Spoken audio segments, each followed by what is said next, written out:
Hello, everyone. Welcome to our first Wednesday series.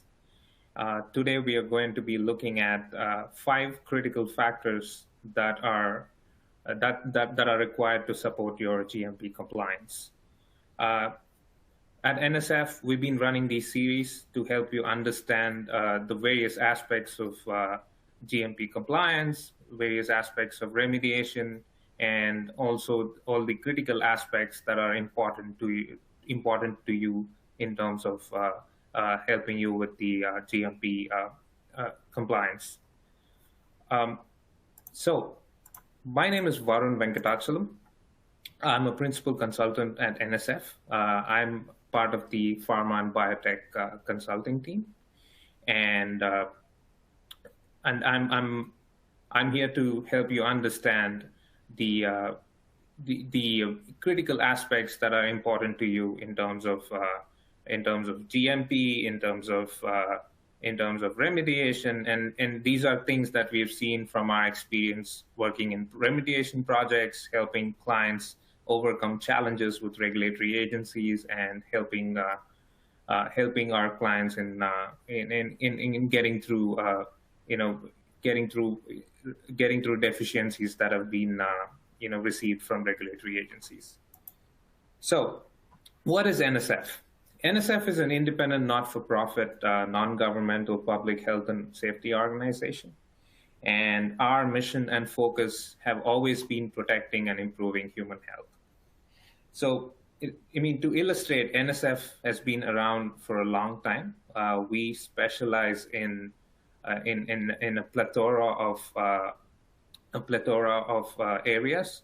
If you look at the bottom, you look at all of our offerings. We specialize in setting standards, testing, certification, auditing, consulting, and training. And we work in a wide variety of areas such as med devices, pharma, biotech, food, and other areas. And chances are, if you had a bottle of water in North America, there's a high chance that it has been certified by NSF. So that's NSF for you. So before we dive into our topic today, I just wanted to set the expectations that today's presentation is all about helping you understand five critical factors in helping you sustain your GMP compliance. And we are also trying to help you understand the criticality of those factors. We're trying to give you an overview of what are the things that you can do to mitigate any sort of risks in those areas, and how we can help. So, if you look at regulatory citations over the years, and specifically, we've tried to summarize citations from the past 3 years. If you look at the FDA, they've got a site where they summarize all of their inspection observations.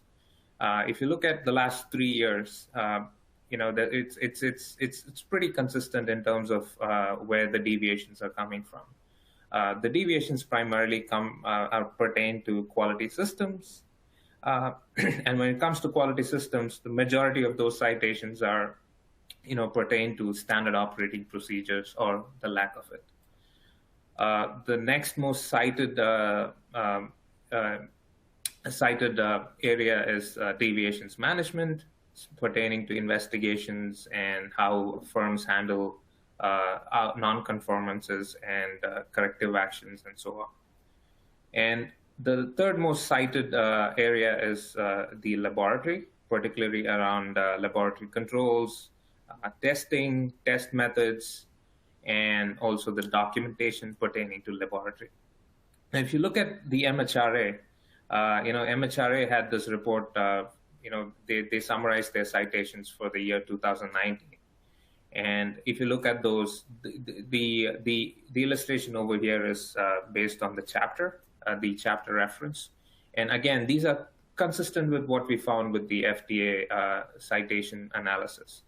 So if you look at the top 3 categories, they always pertain to quality systems, and majority of those are primarily SOP related, and investigations, and followed by laboratory controls. So with that, we'll look at another interesting topic that has been the talk of the town recently. Uh, there's the operational excellence is one of those topics that has been in the play for a long time. And if you look at the paradigm shift in terms of how people look at business excellence and operational excellence, it has always been business focused. But right now we're seeing a shift away from that. We're seeing people look at quality and quality excellence, and that is something that has been of intense focus. If you look at the FDA recently released some guidance around that.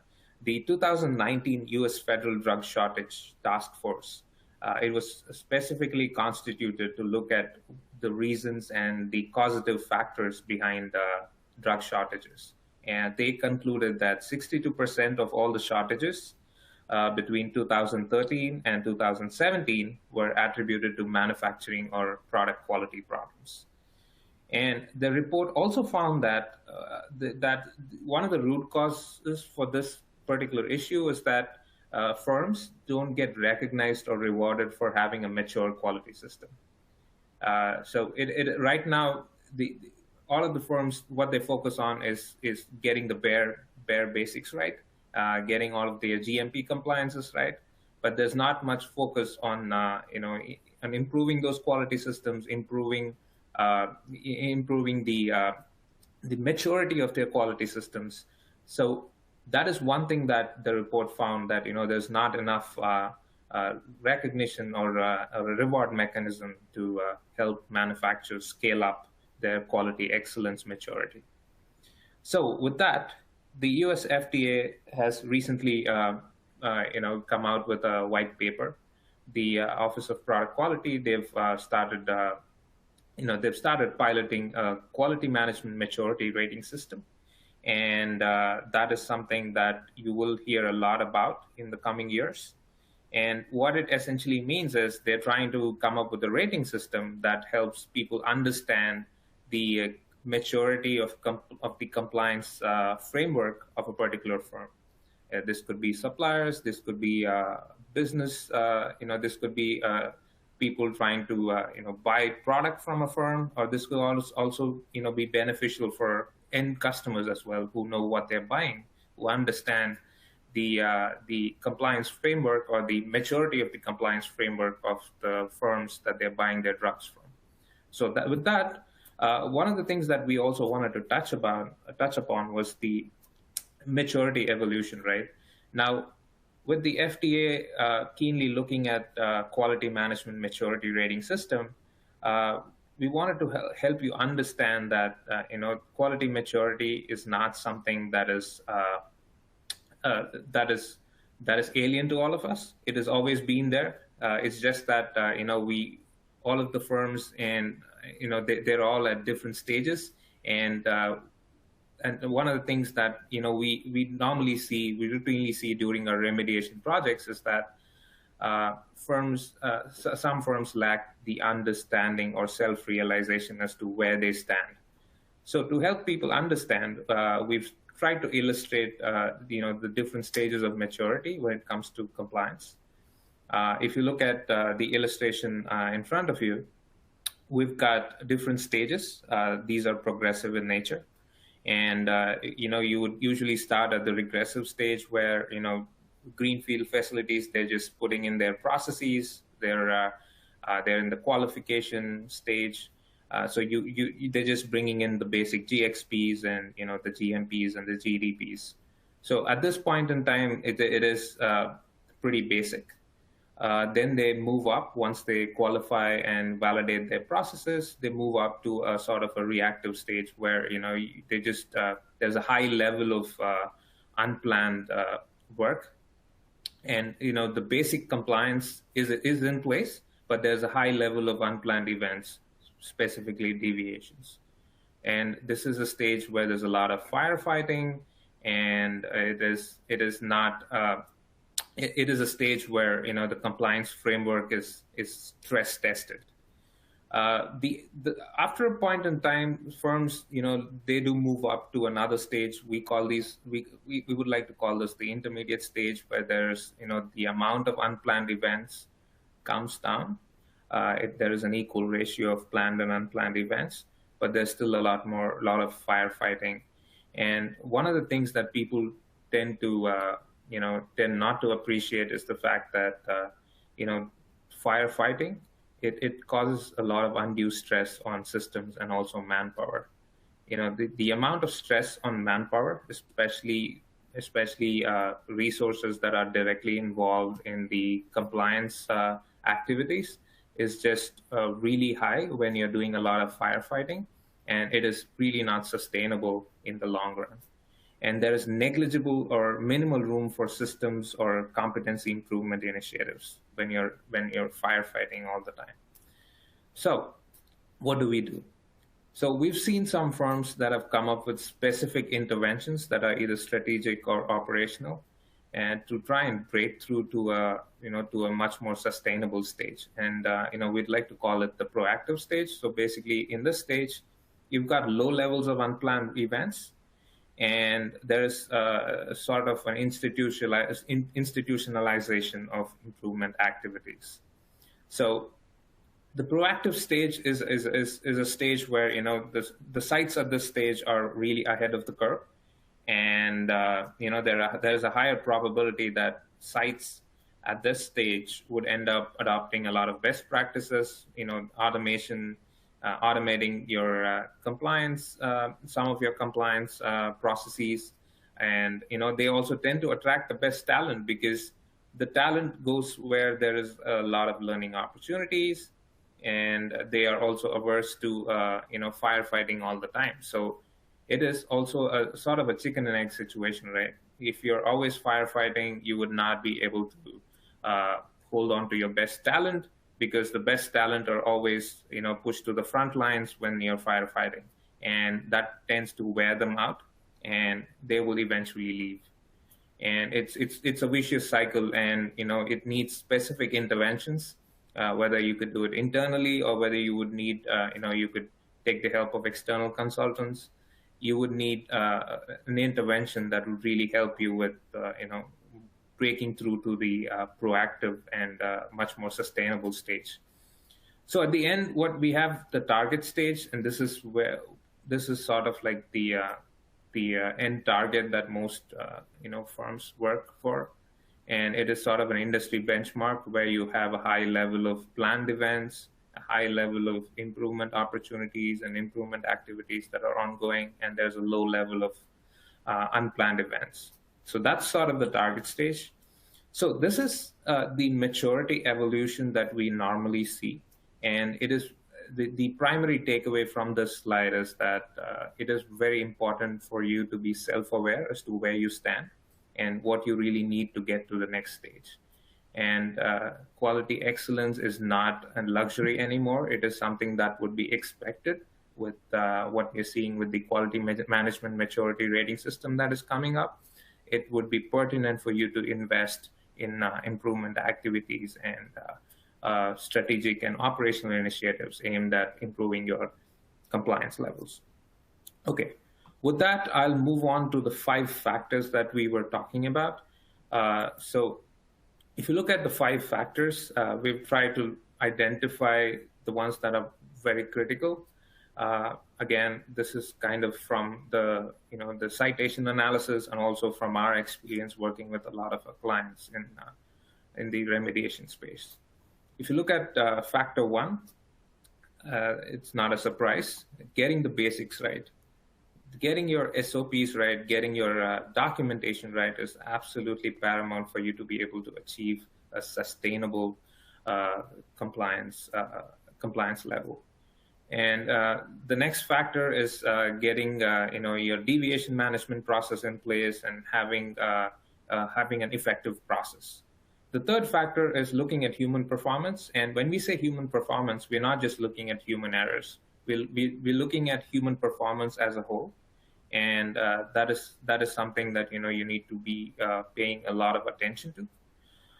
The next factor is COVID-19 and the Great Resignation, that has come about as a result of COVID-19, and also as a result of various other factors that are not directly related to COVID-19. And how does that affect the pharma and biotech space? And the last factor is basically about how do you institute a self-awareness program? How do you have an effective internal audit process? So those are the 5 factors that we will be looking at today. So it is important for all of us to understand that there are various other factors and elements that are not covered today that are also critical to your GMP compliance. But it is important for you to understand that these are the ones that we deem to be a good starting point to start at, and then move on to the other areas to see if you could improve your compliance status. So the first factor, standard operating procedures. SOPs are really the bedrock of our quality system, and they are our quality system in writing, right? So it is important for us to understand that SOPs are not just merely documentation. They are a reflection of your quality system, and that they are a reflection of how you want to run your process and how you would like to have your controls in place. So there's something called a document hierarchy, and this is something that is common knowledge. But what people sometimes fail to understand or appreciate is the fact that a document hierarchy exists for a reason. And that is sort of like a delineation of how you store or record your information. How do you articulate your instructions? So how do you have your policies, and how do you institute procedures in place? And there's no right or wrong answer in terms of how you use these terminologies, but it is always important for you to have some sort of delineation across your documentation, so that you would have sort of an understanding of how you would deal with each of those classes of documentation. For example, records are to be dealt with with a different strategy as against a policy. A policy is sort of your corporate policy that kind of lays out your intention, and it kind of lays out your vision and your mission. But it is to be understood that you need to have an understanding of how you delineate each of those documentation types to be able to handle them effectively. Okay, with that, I just wanted to give you an understanding of what are the critical aspects of an effective SOP management system. So if you look at an SOP, we're looking at how do you design them. So as I said, the hierarchy and how you've designed your documentation management system, it is very important. And again, user centricity. Your end customer is your primary audience, right? And you need to be able to have a user-centric documentation system. So are your SOPs easy to follow, and are there job aids for seamless execution? That is very critical for you to be able to have an effective system. And coverage. Do your SOPs cover the entire gamut of your operations and quality systems?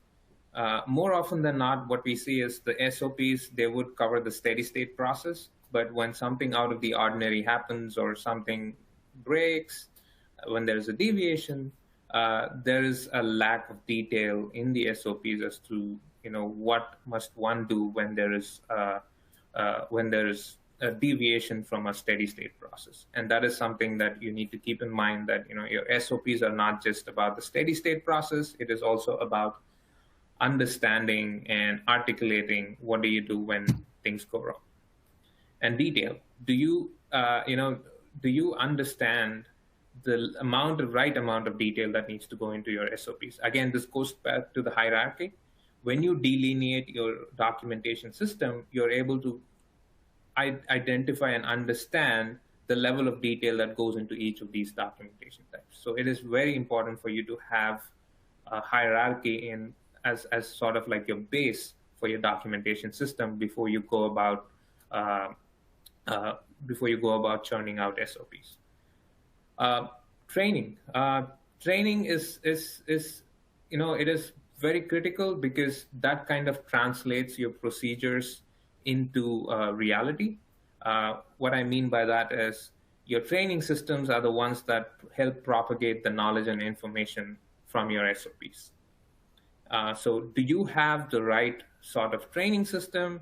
For example, some SOPs can be read and understood, and there are some SOPs that would require a classroom training, and there would be some SOPs or work instructions that would require you to have an on-the-job training process. So you need to be able to have an effective and at the same time a custom training process that would be tailor-made for your procedures and your type of operations.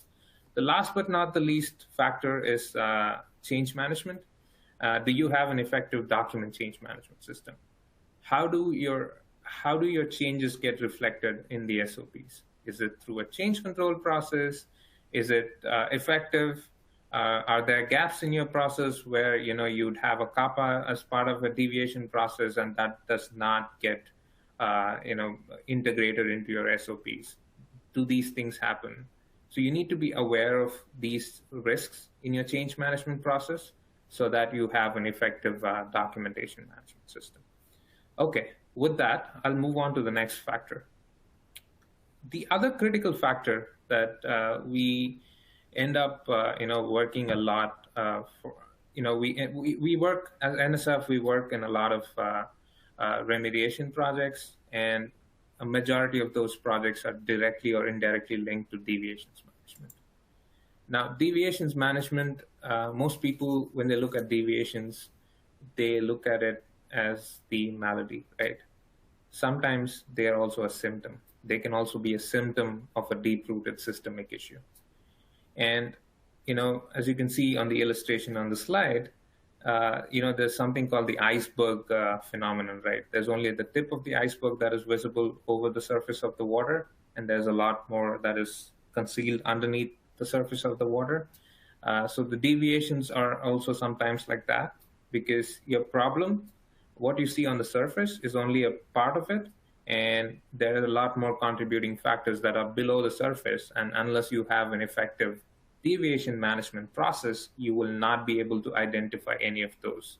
And that would be sort of an inherent risk in your process that you would go on carrying, and that would end up compounding your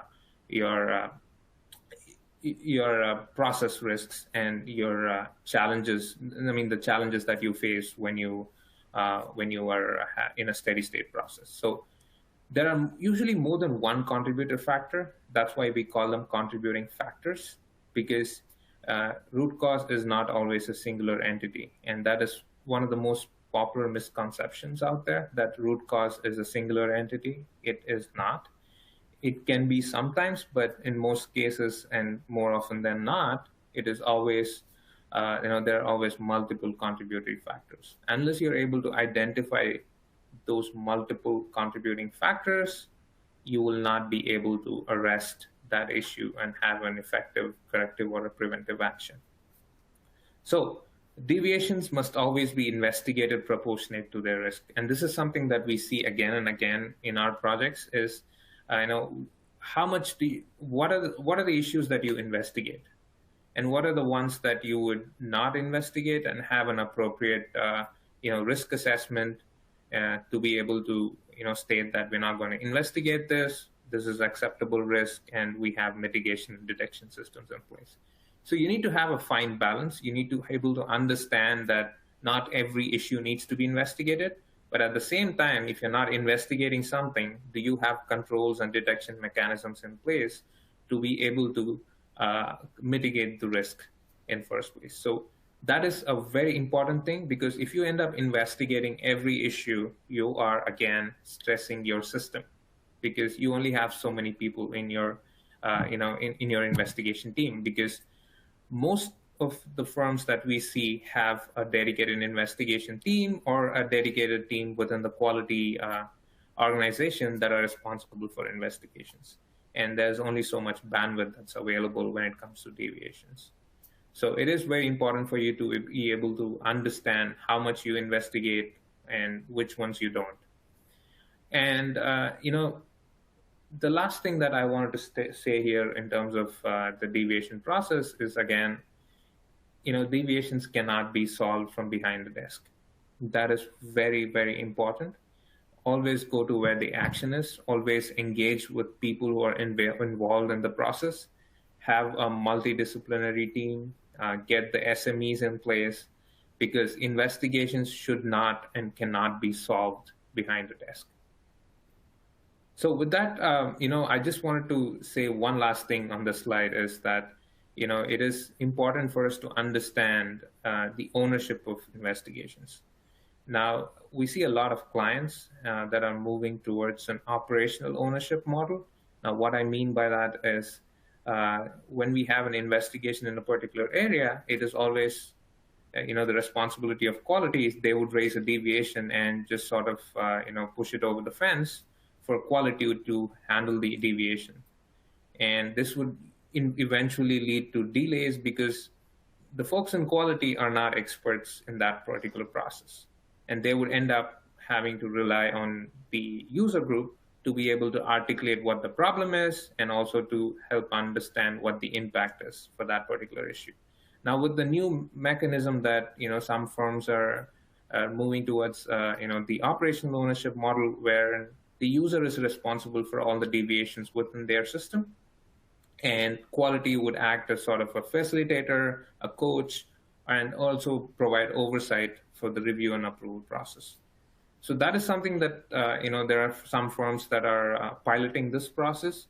Now, bear in mind, you need to be able to, if you want to move to such a model, you need to be able to understand that deviations must be sort of part of the workload calculation when you're hiring or when you're estimating the amount of manpower for your user group, because more often than not, that is the last thing that gets incorporated into the workload analysis when you're trying to hire or estimate the amount of manpower you need in your user or your operational group. So it is very important for you to understand that deviations must be part of the workload calculations.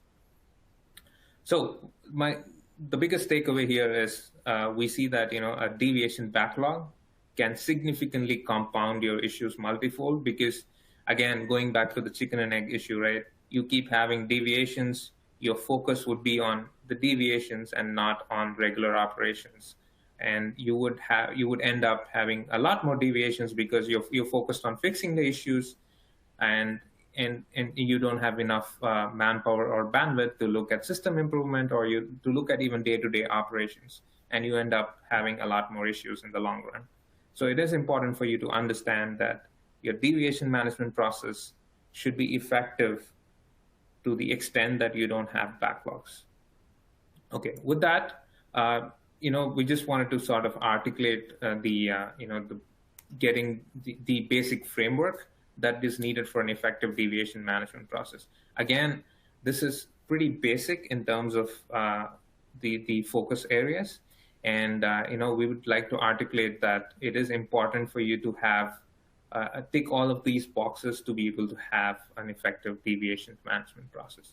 Now, the first thing that you need to do is to have an effective triage process, because you need to be able to catch all unplanned events early. You need to have a notification to management process, a real-time logging process so that you're able to catch all of the non-conformances. And you need to have regular cadence to be able to oversee that triage process.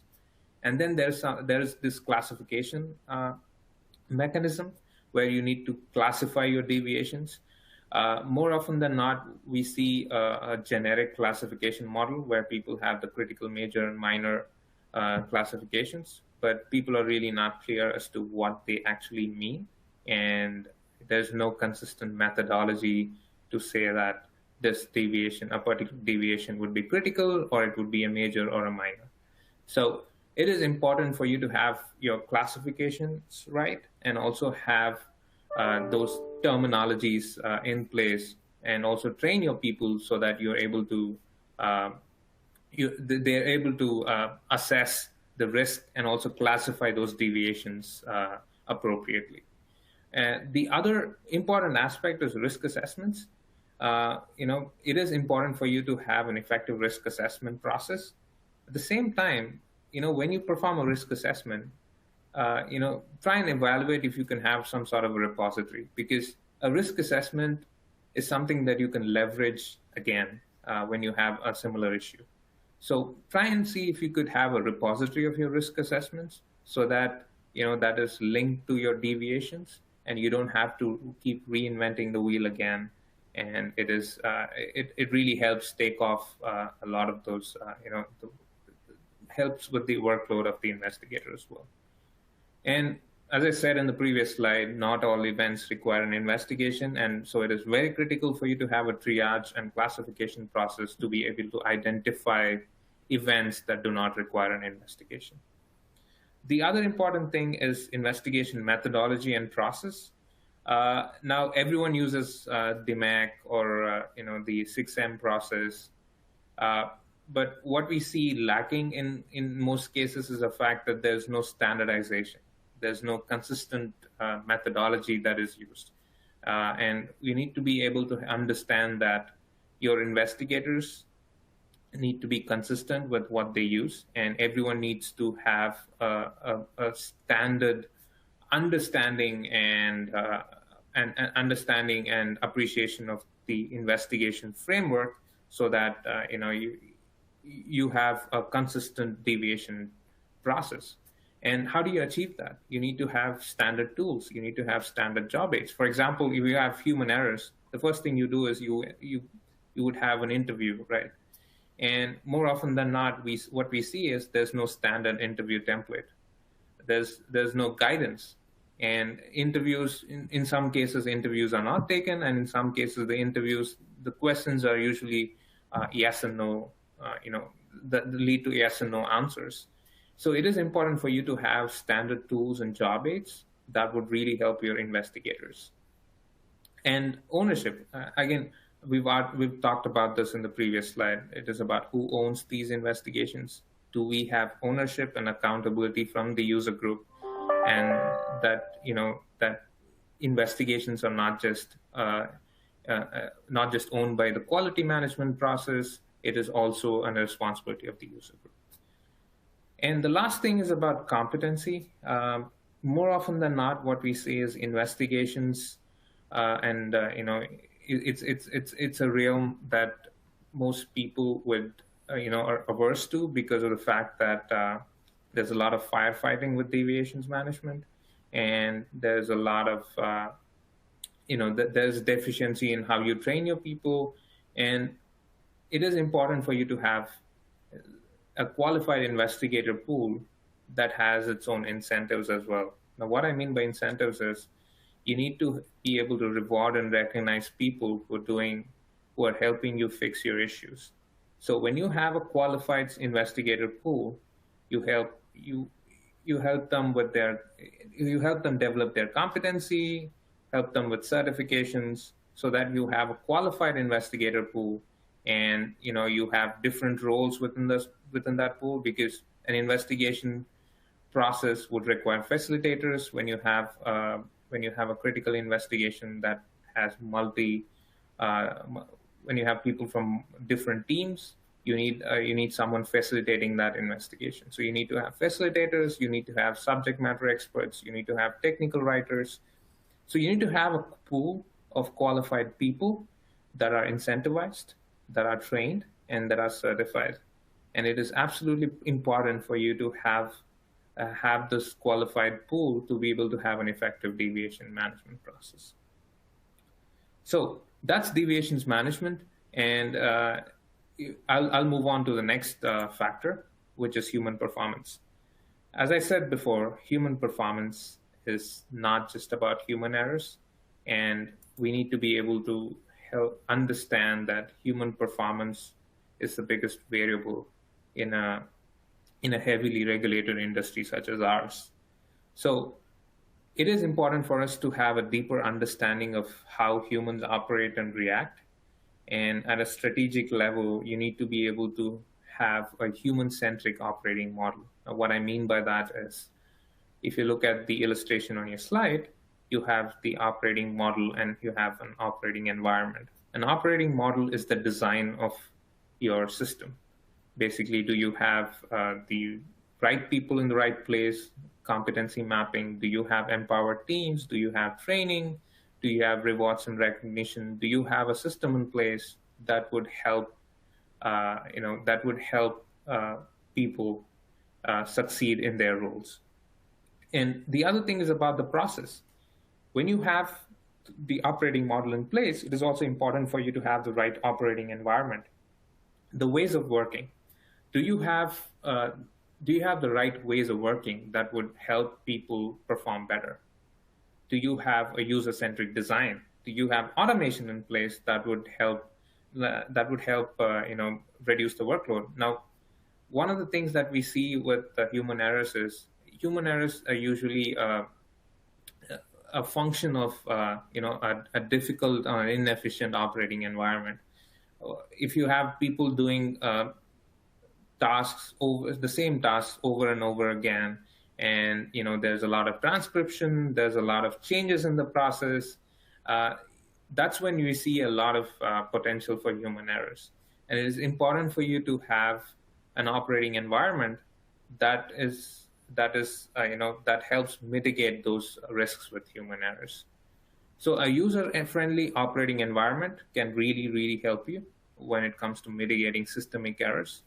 Now, designing error-proof or tolerant systems, again, processes should be of utmost importance. I'll just articulate one example. With your cash machines, the earlier cash machines, when we had those the archaic models, we had the cards that would go in, and sometimes you would forget to take it out after taking the cash out, right? And getting a replacement card isn't easy when you have to. There's a lot of paperwork involved. You have to go back to the bank, and there's also a risk that your card details might get stolen. Now, with an error-tolerant and an error-proof design, the modern cash machines, they will have some sort of an alarm for you to take your card out when you finished your transaction, or in some cases, you would not be able to complete your transaction without taking your card out. So that's sort of an illustration of how design has evolved to be error-proof and error-tolerant. And it is important for us to understand and appreciate those facts. Okay, so human errors, as I said, human performance is not just about human errors, but it is also important to understand that human errors are an important part of human performance, and it is something that needs to be dealt with.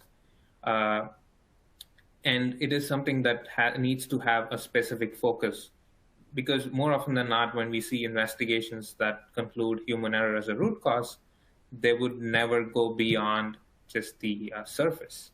They would not try and look at what actually went wrong, and is there an inherent risk or a systemic risk that this could happen again? Because a human error is not individualistic. Because if someone makes an error, there's a high chance that another person can make the same error. So it is important to understand that human error is the consequence, but rarely the cause of mistakes. And human error must be the starting point and not the conclusion when it comes to human error investigations. There is a very worrying statistic that gets quoted. It is about the fatalities due to human errors in the hospital system in the U.S. And there is an estimation that about 250,000 people die every year due to medical errors in the U.S. alone. And that is just the U.S. alone. Imagine the number of fatalities or grave injuries or consequences due to human error in the medical field across the world. One of the major pharma companies estimated the cost of human error to be approximately about $2.2 million per year, and another in excess of $150 million. Now, what they mean by the cost of human error is, it could be rework, it could be the cost of deviation, it could be the cost of rejection, batch rejection, it could be recall, And beyond just the financial aspects of it, there's also the fact that there's a loss of reputation, there's the increased regulatory scrutiny when it comes to a recall. So there's a lot of ramifications when it comes to human errors. And it is important to understand again that errors can be caused by active or latent failures. As I said, human error is the consequence, and it must be the starting point. It cannot be the conclusion. So you need to be able to understand what are the causative factors. And there are two types of failures that could cause these human errors. There's the active failure and there's a latent failure. Active failures are mistakes made by people. There's just straight mistakes. For example, you forget to perform a particular step, and that is an active failure. A latent failure is basically a system weakness, which would cause, for example, an SOP is designed for a steady state process and something goes wrong, there's no guidance in the SOP. So what the person or the technician who's following the SOP is doing is basically using tribal knowledge or using his or her experience to sort of come up with what to do next. And that is a system weakness because you're allowing that mistake to happen because of your design of your process. And that is important for you to understand that, a latent failure is a lot more critical in terms of, having a mitigation in place. And you need to be able to identify those as part of your investigation. So based on our experience working with multiple clients, below, these are our high-level recommendations that, we have for you.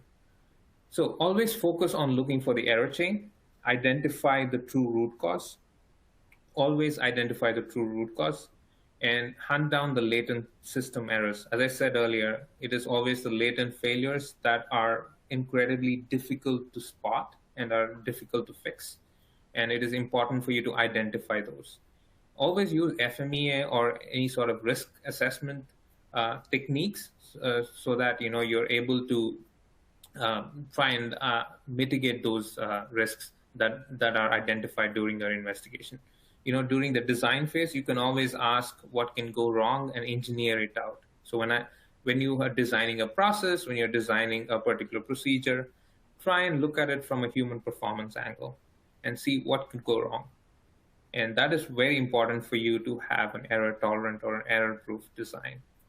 And last but not the least, 80% of your actions should be preventative and only 20% should be corrective.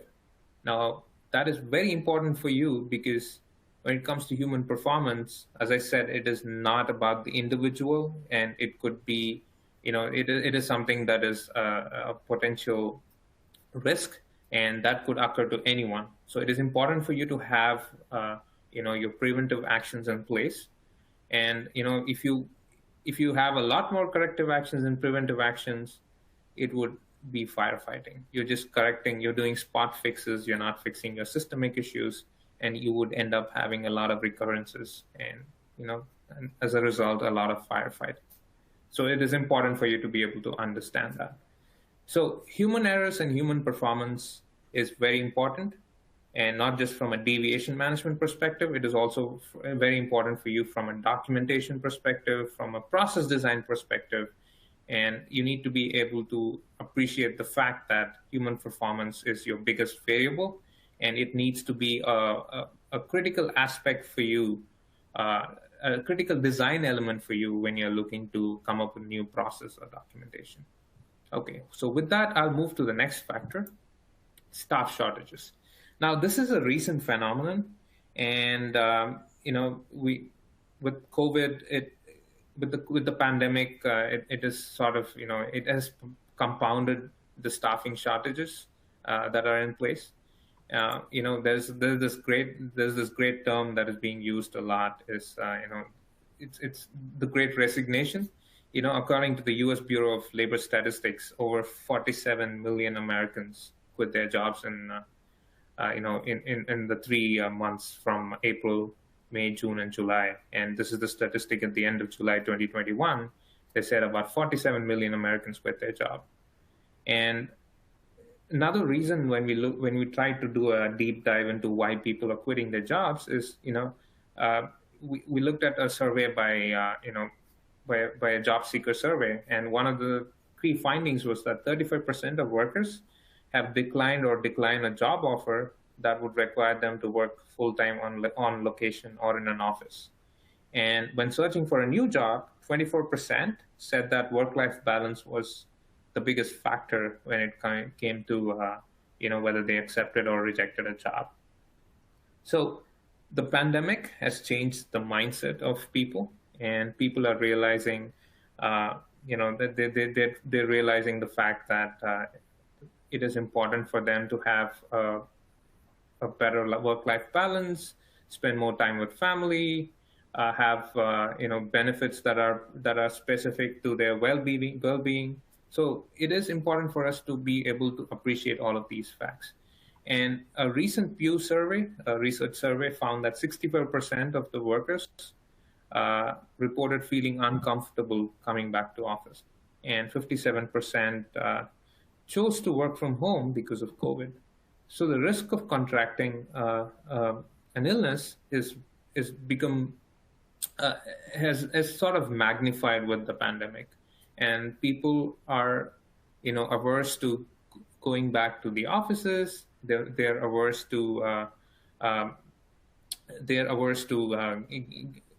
passing on illness to their families, having seen the devastation that the pandemic has brought upon all of us. So what does that mean to the pharma and biotech industry? So we are not immune to this phenomenon. It is not something that's specific to a particular industry. It is not specific to the services industry, although the services industry is the most, it had the most impact with people leaving, a lot more people leaving the services industry. But it is also important to understand that the pharma and biotech industry is not immune to this. So what can we do? What are the sort of mitigation actions that we can take to be able to retain people and also not stress your workforce during an already stressful period that we are all going through. So it is important to have an open and clear communication, have clear guidelines as to who will return to work, when they will return to work, what are the expectations. Have an open and clear communication. It should be a two-way street. Invest in employees. Again, when we say invest in employees, it is about helping them understand that it is you're investing in upskilling and training your employees, and specifically in your external trainings and certifications to help them keep motivated. Addressing burnout. Again, going back to my the quality maturity slide. We talked about firefighting. Constant firefighting wears out people, and the focus on quality maturity can really help alleviate the stress. It is absolutely important for us to address burnout because people are not 100% when it comes to their emotional well-being with the pandemic and with the personal stresses that are happening in all of our lives. So it is important for us to understand that there's a lesser tolerance to burnout at this point in time. So we need to be able to, focus on quality maturity and trying to help bring in efficiency in our compliance processes. Again, when it comes to efficiency, it is also about adopting automation, try and see where we can bring in automation. Is it possible to drive innovation in your processes? Last but not the least, the operating model. Traditionally, the pharma and biotech industry has always operated on a traditional office environment model. So basically, everyone in the office, everyone on the floor. So can we reimagine that? Can we reevaluate that operating model? Do we need everyone to be in the office every day? For example, people working with suppliers, do we need them to be in the office all the time? Or, for example, people working on, let's say, APQRs, people working on investigations. Can we give them sort of a hybrid working model where they can schedule their gembas on the particular days that they're in the office and sort of give them time off working from their homes to work on, writing up a deviation or working on, working on the review and the approval process. So it is important for us to understand that, we need to have mitigation actions. We need to reimagine and reevaluate how we operate in this new environment. So with that, I'll move to the last factor, testing ourselves, right? So how are we self-aware? Do we know where we stand? Do we understand at what stage are we in terms of our compliance status, and do we understand the inherent risks or the risks that we carry in our processes? And that it is important for us to understand that internal audit is of paramount importance to be able to achieve a stage of self-awareness. So internal audit. Again, going back to our experience with remediation programs, we've identified there are three ways in which risks are usually identified. The risks are identified by the firms themselves, and that is a function of having a really effective internal audit program, and they are incredibly self-aware as to where their risks are and where they stand. The other, but that's only a minor, that's only a minor fraction of our clients that we see that they're able to identify the risks themselves. More often than not, someone else identifies the risks for them. And in some cases, they were aware of the risk, but they just did not have the bandwidth to have a mitigation in place, or they just let that slip through the cracks. So more often than not, we identify that the remediation programs are a function of risks that have been identified by a regulator or by a third party, or that there are risks that have not been, that they just don't have the bandwidth to, mitigate the risks in their system.